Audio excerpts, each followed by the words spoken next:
Sini, loh. Udah. Ya, intinya semua ini akan saya hadapi dengan gentleman. Pak, ini di kemana ini Pak? Iya. Pak, Langsung dipakai beli kemana? Beli ditahan di mana beli? Beli gimana beli langsung ditahan terus pakai Romi. Mbak Nora gimana? Bakal tinggal di Jakarta dulu kan orang. Mbak Nora.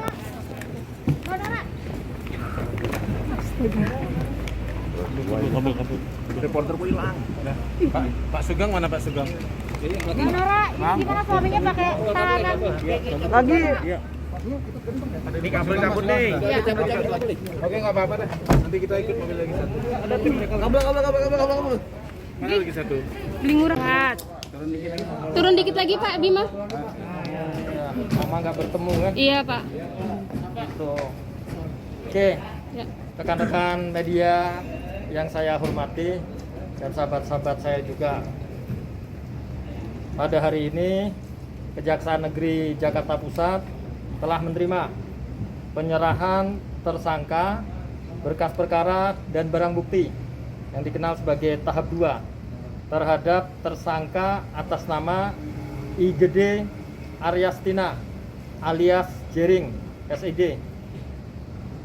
Pada hari ini ya, hari Rabu tanggal 1 Desember 2021 pukul 15 sampai proses berjalan selesai baru saja.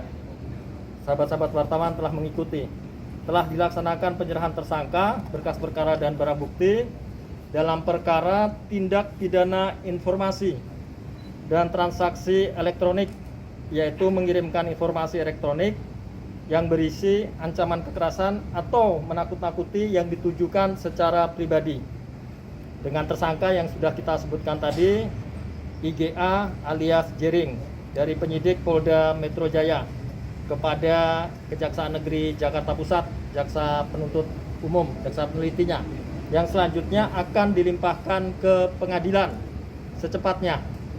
Dan kemudian tersangka disangkakan melanggar pasal 27 ayat 4, junto pasal 45 ayat 4 atau pasal 29 junto pasal 45B Undang-Undang Nomor 19 Tahun 2016 tentang perubahan atas Undang-Undang Nomor 11 Tahun 2008 tentang informasi dan transaksi elektronik.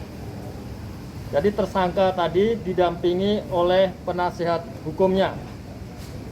Dan selanjutnya setelah tahap 2, jaksa berpendapat untuk dilakukan penahanan selama 20 hari ke depan mulai hari ini di rumah tahanan rutan Polda Metro Jaya. Hal ini sesuai dengan pasal 21 ayat 1 KUHP. Itu demikian yang dapat disampaikan kepada rekan-rekan wartawan. Oke. Alasan ditahan tentu alasan sesuai dengan ketentuan pasal 21 ayat 1 KUHP. Ada alasan subjektif, itu tentu ada di jaksa penuntut umumnya, jaksa peneliti. Alasan objektif antara lain ancamannya 6 tahun. Jadi dimungkinkan untuk dilakukan penahanan. Masuk alasan subjektif dan alasan objektifnya. Oke. Di dalam tadi apa aja Pak, mungkin ada pemeriksaan kah atau mungkin hanya Oke, terima kasih. Jadi tentu di dalam tahap 2 ini dilakukan pemeriksaan terhadap identitas yang bersangkutan. Itu dilakukan pemeriksaan identitas yang bersangkutan, dilakukan pemeriksaan berkas perkara. Setelah dipastikan semuanya sesuai ketentuan yang berlaku, lengkap, makanya selesai. Itu untuk selanjutnya kita persiapkan limpah ke pengadilan. Pada prinsipnya begini, secepatnya dilimpahkan ke pengadilan. Itu ada prinsipnya. Itu. Ada kemungkinan buat dapat penangguhan penahanan nggak sih Pak kalau udah di kejaksaan seperti ini? Terkait dengan masalah penangguhan penahanan, tentu saat ini kita belum bisa bicara masalah penangguhan penahanan atau tidak. Yang jelas pada saat ini telah dilakukan upaya penahanan. Oke? Mungkin Clear? mengakui tindakan atas tersebut di dalam. Nah itu kalau mengenai mengakui atau bagaimana nanti kita lihat di fakta persidangan. Itu nanti kan sidang terbuka untuk umum. Semua bisa menyaksikan persidangan. Masalah daring atau langsung nanti itu ada di pengadilan. Tentu majelis hakim yang menentukan.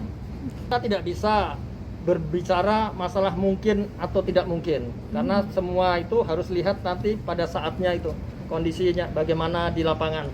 Sahabat-sahabat wartawan tahu bahwa kadang kondisi di lapangan kan berbeda-beda. Saat ini kan sudah level 2 itu. Nah, nanti tentu kebijakan majelis hakim kami akan taat apapun yang akan ditentukan oleh majelis hakim. Oke. Kooperatif sekali.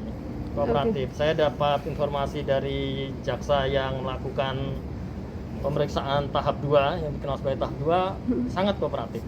Kami Oke. terima kasih.